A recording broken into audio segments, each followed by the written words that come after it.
Trouver le bon shampoing et le bon après-shampoing peut changer votre vie. Et je ne suis pas en train d'exagérer.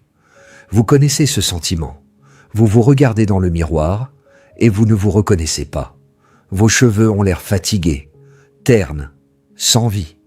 Alors vous les attachez, vous mettez un chapeau, vous annulez des sorties parce que vous ne vous sentez pas assez bien pour affronter le monde.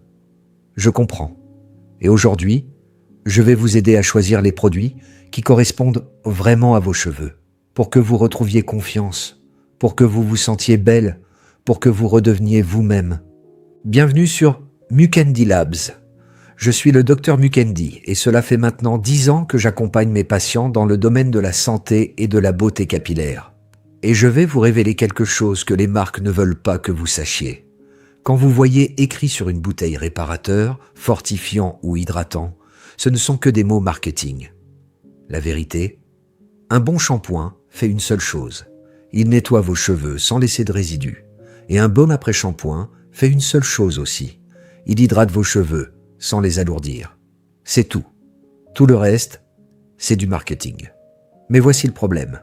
La plupart des shampoings sont conçus pour salir vos cheveux rapidement. Pourquoi ? Pour que vous deviez les laver plus souvent, pour que vous achetiez plus de produits, pour que les marques gagnent plus d'argent. C'est aussi simple que ça. Alors comment choisir un produit qui fonctionne vraiment ? Je vais vous donner 4 critères essentiels. Premier critère, le pouvoir nettoyant. Combien de temps vos cheveux restent-ils propres après le lavage ? 1 jour ? 2 jours ? 3 jours ? Plus vos cheveux restent propres longtemps, moins vous devez les laver. Et moins vous lavez vos cheveux, plus ils sont en bonne santé. C'est mathématique. Deuxième critère, l'hydratation. Votre après-shampoing doit ajouter de l'humidité sans alourdir. Vos cheveux doivent être souples, brillants, mais pas plats ni collés à votre crâne. Troisième critère, le poids. C'est crucial. Un produit trop lourd va écraser vos cheveux, leur enlever tout volume, les faire regresser plus vite. Vous voulez de la légèreté. Quatrième critère, le respect de votre cuir chevelu. Et c'est là que la science devient importante. Votre cuir chevelu a un pH naturel d'environ 5,5. C'est légèrement acide. Cette acidité protège votre cuir chevelu des bactéries et des champignons. Elle maintient vos cuticules fermées, ce qui donne des cheveux lisses et brillants. Une étude publiée en 2014 a montré que les shampoings avec un pH de 5 sont les plus efficaces pour maintenir l'équilibre du microbiome du cuir chevelu. En revanche, les produits dont le pH est supérieur à 6 augmentent la prolifération de micro-organismes nuisibles. Maintenant, parlons de ce que vous devez éviter absolument. Les sulfates. Vous avez certainement entendu ce mot. Sodium lauryl sulfate. Sodium laureth sulfate. Ces tensioactifs sont très efficaces pour nettoyer. Ils moussent abondamment, mais ils sont trop agressifs. Ils détruisent le film hydrolipidique de vos cheveux, cette fine couche protectrice de sébum. Résultat, cheveux secs sur les longueurs, cuir chevelu qui surproduit du sébum pour compenser, et vous vous retrouvez avec les racines grasses et les pointes sèches. Un cercle vicieux. Que faut-il chercher à la place ? Des tensioactifs doux. Le sodium cocoïlisethionate par exemple. C'est un tensioactif dérivé de l'huile de coco. Il nettoie efficacement, il mousse bien, mais il n'agresse pas. Il est même recommandé pour les peaux sensibles et les personnes souffrant d'eczéma ou de psoriasis. Le sodium méthylcocoïl-taurate est une autre excellente option. Ces tensioactifs coûtent plus cher à produire. C'est pourquoi vous ne les trouvez pas dans les shampoings bon marché. Mais ils valent chaque centime. Parlons maintenant de votre type de cheveux. C'est fondamental. Beaucoup de femmes ne connaissent pas vraiment leur type de cheveux. Les coiffeurs ont tendance à dire à tout le monde que leurs cheveux sont fins. Pourquoi ? Parce que si quelque chose tourne mal, ils peuvent blâmer vos cheveux fragiles. Mais la réalité est différente.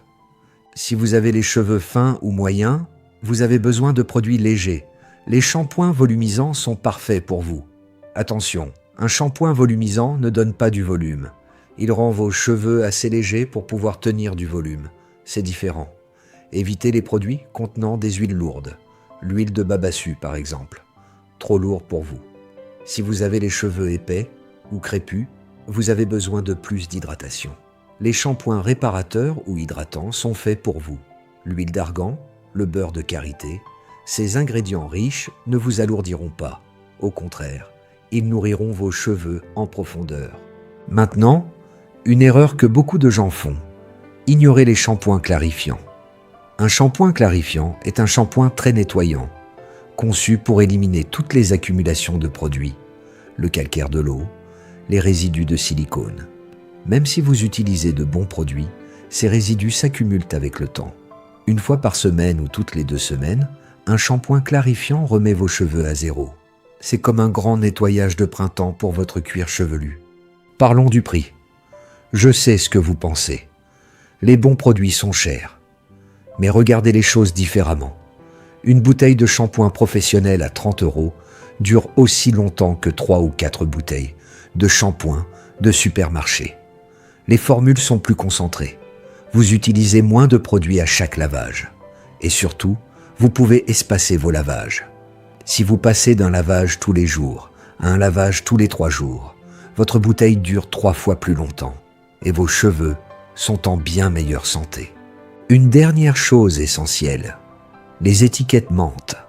Quand vous lisez pour tout type de cheveux, méfiez-vous, c'est rarement vrai. Quand vous voyez des ingrédients exotiques comme eau volcanique ou prébiotiques, ne vous laissez pas impressionner. L'eau volcanique ne rend pas vos cheveux plus beaux. Ce sont des arguments marketing, rien de plus.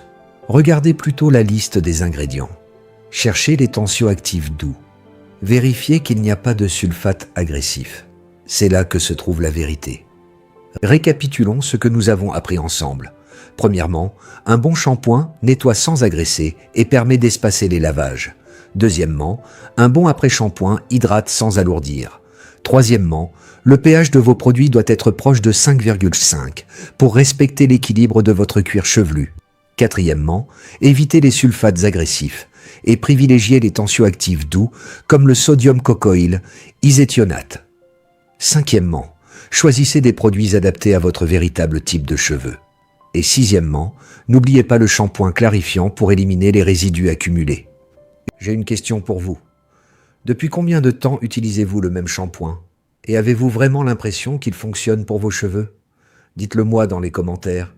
Je lis tous vos messages et je vous répondrai. Si cette vidéo vous a aidé à mieux comprendre comment choisir vos produits capillaires, montrez-le moi en mettant un pouce bleu et partagez cette vidéo avec quelqu'un qui se bat avec ses cheveux depuis trop longtemps. Abonnez-vous à Mukendi Labs et activez la cloche pour ne pas manquer ma prochaine vidéo où je vous révélerai les erreurs que vous faites probablement sous la douche sans le savoir. Prenez soin de vous et je vous dis à très bientôt.